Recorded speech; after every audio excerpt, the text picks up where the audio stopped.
Alright guys, so I'm gonna do like a little rant, I guess, on the Guardian Eatos deck. I'll go ahead and start off by showing the deck, main deck, side deck, do a real quick just go through, and then I'll talk about like personal tech, stuff to run over other things if it's not working out, what my build is not working out for you.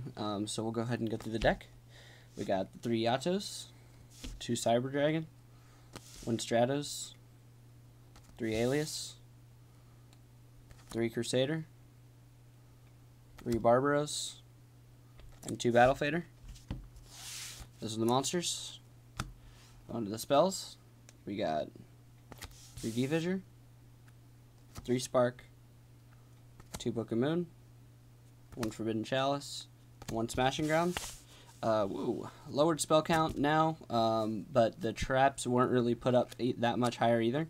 So we'll get into the traps. We got 2 Cosmos, 2 Bottomless, a Mirror Force, 2 Skill Drain, 2 Starlight Road, 1 Solemn, and 3 Dark Bribe. So we'll go ahead and get on to an explanation of my deck and why I run what I run over what I don't run, I guess you could say. So we'll make our way backwards through the deck and just kind of explain certain things, and then I'll talk about stuff that you could try, like stuff that I've tried. I'm not going to say stuff that you shouldn't run, because like a lot of people say don't run this and then I try it and it works, like I like it. But I'll give you guys some other ideas if you don't like what I run. So 3 Dark Bribe. I've seen a lot of people running 2 Starlight Road and 2 Dark Bribe. I think 3 Dark Bribe is a must. If you're going to run Starlight Road and you don't want to like overdo it, run 1. But I think 3 Dark Bribe is necessary. You can stop the Whirlwind, like Black Whirlwind, if you want to. I don't think it's necessary. You're mainly going to stop like Heavy Storm, just about any monster destruction that Starlight Road doesn't stop. Go ahead and stop, because you're running a low enough monster count to where you're not going to want to deal with that kind of stuff. And them drawing 1 isn't really that big a deal, because like if you can stop all their plays, them drawing 1 doesn't really matter. So 2 Starlight Road. Now, like, if you were following me on TCG Player, which I have an account over there and have an Eatos deck discussion forum over there if you want to check that out, I was a big advocator of running 1 Starlight Road. 2 Starlight Road is really good because for some reason I thought that like Icarus attack, like it was like Monarchs and Celestia and stuff like that, they could choose 1 or 2. They can't. Plus, game 1, Starlight Road like wrecks because they try to get greedy with their Celestias or their Monarchs or whatever, and you can Starlight Road, or they Vortex or they Heavy Storm, whatever, you can Starlight Road. And game 2, you're almost always going to side 1, if not both of them out. If you're playing Blackwings, keep at least 1 in. If you're playing like other rogue decks, you might want to take them both out. But I think 2 really is good because it's kind of like what I was talking about when I did my Jump deck update. Was after Jump, like, at last minute, I put in I had 38 cards for some reason, so I randomly threw in a Miracle Fusion and a Mobius, and it sucked because those were dead draws 99% of the time. I never pulled off either one. Well, yeah, no, true. I never pulled off either one. It was the side game that I actually ended up pulling it off. In Jump, I never pulled them off, but it was really, I did like it for the sole fact that it was the easiest go-to card. Like when I played against Blackwings, and I needed to side out, like, I need to side in like Consecrated Lights or whatever. There are my 2 cards. There was what I take out. I know what I'm going to take out. So that's why I really liked running 2 Starlight Road, because it is a really helpful card, but you know what to take out. So you'll notice that I also don't run Torrential Tribute. And I'll put this out here because I'll get to it in a second. But Torrential Tribute, like, it gets Starlight Roaded, basically. That's my main reason. You don't want your monster sitting grave, so you don't want to use it on your own summon. Yeah, you could activate it and activate Starlight Road, but then if they chain Royal Oppression, now you've just -2 yourself. So I think, I don't know, Starlight Road is so popular now in this meta that I think Mass Destruction is going to see a lot less play, like Vortex is going to see a hell of a lot less play now. That's why Gadgets are prevailing right now, because they can run Starlight Road and not have to worry about anything, because they're all 1-for-1 removal. So, yeah. So 2 Microcosmos. With just a lot of people, the big debate is like, whether you want to run 2 Macrocosmos, 2 D-Fissure, 3 D-Fissure, 1 Macrocosmos, 3 D-Fissure, 2 Macrocosmos, whatever. Do you really need 2 Macrocosmos? Honestly, I think you don't. 1 Macrocosmos is enough. The sole reason that I'm running 2 is just because of my higher monster count. I'm afraid, and I don't want to run the Soul Exchange or Soul Release, sorry, because Soul Release is dead a lot of the time. So 2 Macro works. Now, if you don't want to run the 2 Battle Fader, I think if you don't run the 2 Battle Fader, or you run 2 less monsters than I do, or take out the Siders or whatever, I think you're good with 1 Macrocosmos, but I think that with my higher monster count, just in case, I need to run 2. So Smashing Ground. This helps you get over Armor Masters when you don't have a Chalice or a Skill Drain.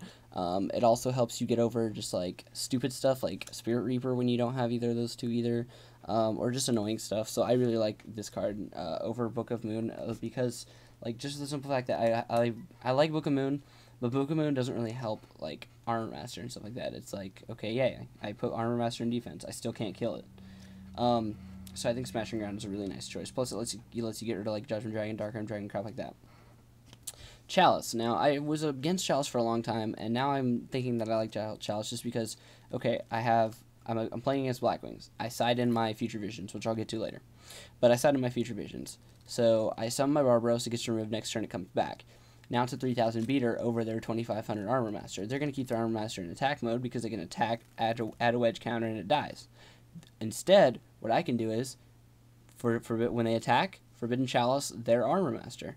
If I have a D-Fissure out, they can't drop Kaloon on it. Now they're attacking with their 2,900 Armor Master. Sure, they're hoping to put a wedge counter on it and think that they're not going to take damage. Now they're going to take 100 points, and their Armor Master is going to die. Not only that, but it's going to get removed from play, so they can't use it in value for a free silver win. I think it's good.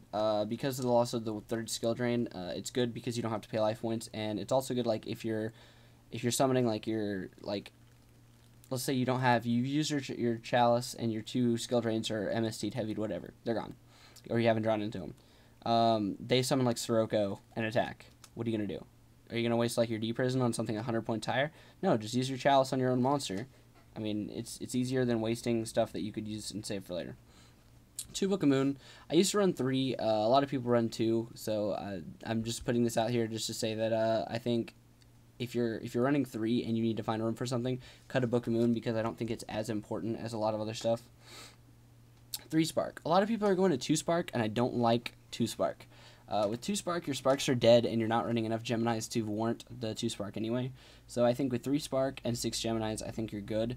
In fact, I guess you could go to 2 Spark and still run 6 Geminis, but I don't know, Spark is just really good. Especially if they bottomless your monster. You summon a monster, they bottomless. You Gemini Spark, you just got a +1 and got to get away from top decking, whether you're top decking now or you're planning on later.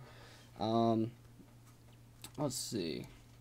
The 2 Battle Fader. Like I said, I consider them traps. They're basically like negate attacks. They're removed from play themselves. Yeah, they get oppression, which is why I don't main deck an oppression. But I think they're really good. Okie dokie. Crusader over Evocator. That's another big one. Evocator gets searchable by Rhoda, but you'll notice that I don't run Rhoda. Because of my higher monster count, I run 2 monsters overdue, which are the Battle Faders. I don't think that I need the Rhoda or the E-Call. I'm thinking about maybe putting the Rhoda in anyway, just in case. Because people say, oh, the first turn Stratos, it's so important. I don't know. I don't think the first turn Stratos is as important as everybody leads it on to be. Yeah, it gets you a monster to your hand, but with my higher monster count right now anyway, I mean, I'd kind of almost rather have a Cyber Dragon in my hand for turn 2, because more than likely, if I summon the Stratos and search, they're going to kill Stratos. Yay, now I just get to summon a Neos Alias that probably will get run over by whatever they just killed Stratos with. Whereas if I have let's say I draw into a Cyber Dragon instead, they destroy it, I special Cyber Dragon, unless they just special summon a Wolf off of a random charge mill or something like that, they probably don't have anything higher. So yeah, like I said about Stratos, Cyber Dragon, kind of just explain that, but whatever. And then Eatos is kind of obvious. So that's part 1. I'm going to go ahead and do part 2 on side deck, and I guess I'll just flip through the extra deck right now just to show you guys. I have 2 Stardust, 2 Zero, a Cyber Twin, a Chimera Tech Overdragon, and a Super Ally Beast Raptanus. That will be explained a little bit more in the side deck, so thanks guys, and hit the video over there for the side deck. Also comment, I'm trying to make this video more of a discussion thread for Eatos decks. So thanks guys, and peace.